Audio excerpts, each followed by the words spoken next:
Hello, my name is Tracy Allen, and I want to welcome you to Cooking with Some Friends.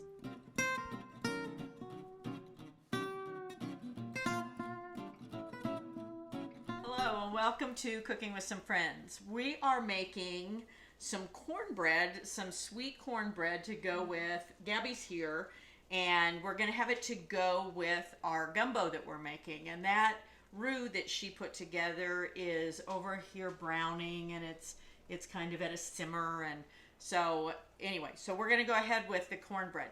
So Gabby's going to be my person who does all the work. I'm just going to sit here and watch. Yeah, she's going to take 1 1/3 cups of flour. So we're going to combine our dry ingredients first in a bowl.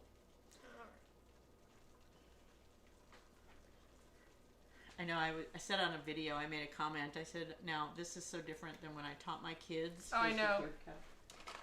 I did get one out for you. You definitely would have murdered me if I did something like this. I know, because I always made them level everything off and be precise. But when you don't ever cook, and some of those kids don't. They can't tell. Yeah, by what you it can looks just like. set it in there if you want to for now and set that aside. Okay, and she's going to add to that 1 1/3 cups of flour, 2/3 cups of cornmeal. So I guess you are going to need that 3rd cup. Maybe. I know. I hate brand new containers for that reason. Just tap it off. It'll be okay. There you go. All right. 2/3 cup. Nope. I'm making a mess. My husband always says the sign of a good cook is a messy cook. Oh, then I must be the best I cook know. there is. Okay, and she's going to put in 2/3 cup of sugar. Oh, look how That's cute. a 4th. I know. I was still looking how cute it is. I know, isn't it cute? It is cute. Which one to pick it up out? Let's make the next one a little bit bigger.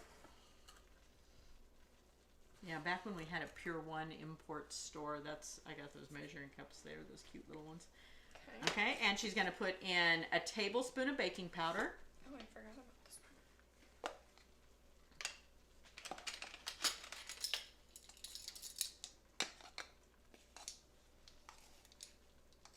Oh, you would be proud of me for this one. Oh. Yeah. Don't you love those cans, though, that have that on there so you can just level off? And then a 1/2 teaspoon of salt. Okay, so she's going to whisk those dry ingredients together. And then after those are all together, she's going to set that aside, and she's going to whisk the wet ingredients together. And while we're preparing this, I went ahead and put a cast iron skillet with 1.5 tablespoons of butter in the oven that's preheated to 350. Better turn that back on. Make sure. So we're going to let that butter melt in the cast iron skillet. Okay. If you want to make this recipe in a, if you want to make it in a 9x13 pan, you can do that too. You just need to make sure you spray it really, really well. Don't want none of that burning or sticking. So for the wet ingredient, she has 1 1/4 cups of milk, and she's going to add 4 tablespoons of melted butter. And we've done that ahead of time. Use this spoon. Oh. Well, You're fine. You're fine. Switch over, not get it for you. that's always the fun part of cooking when I throw stuff on the floor. And we're going to do this right in the measuring cup. It's silly to dirty anything else when you don't have to. She's going to add 1/4 cup of oil. I'm going to go ahead and mix that better so it's a little bit. 1/4 cup oil. And 2 eggs.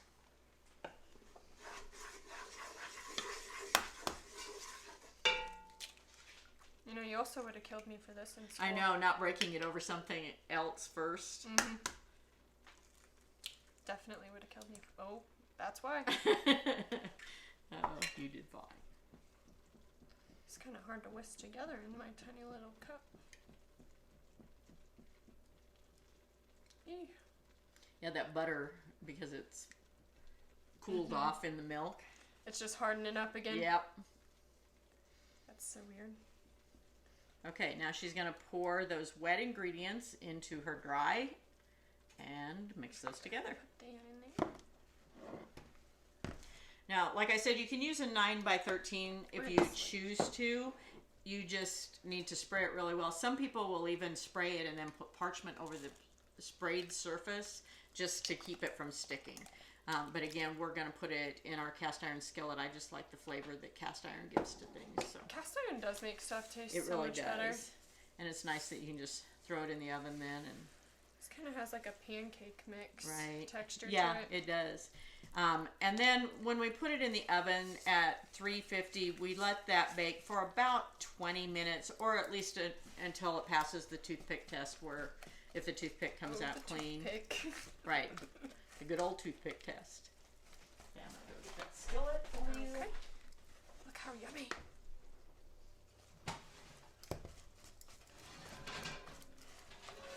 Just getting all the clumps out.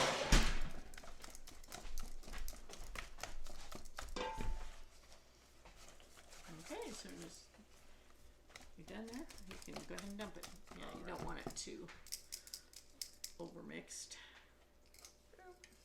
And there should be a rubber spatula right there for you. Yep. And we got the fancy bowls. Yeah, the pour bowls. Mm-hmm. Hey, the pour bowls work good. This recipe, it says it'll serve 16, but again, it depends on how big you cut the pieces in. And it would only serve probably like 5 of me. Yeah, for people who really like breads, and I like sweet cornbreads better than I like just cornbread. No, me too. Whenever it doesn't have a lot of sweetness in it, it isn't appealing to me. Yeah, I know. I'm just not crazy about them. Okay, so now I'm going to take this back and pop it back in the oven. Thanks for joining us for this session of Cooking with Some Friends. Make sure you like this video and subscribe to our YouTube channel. And find us on Facebook at Cooking with Some Friends.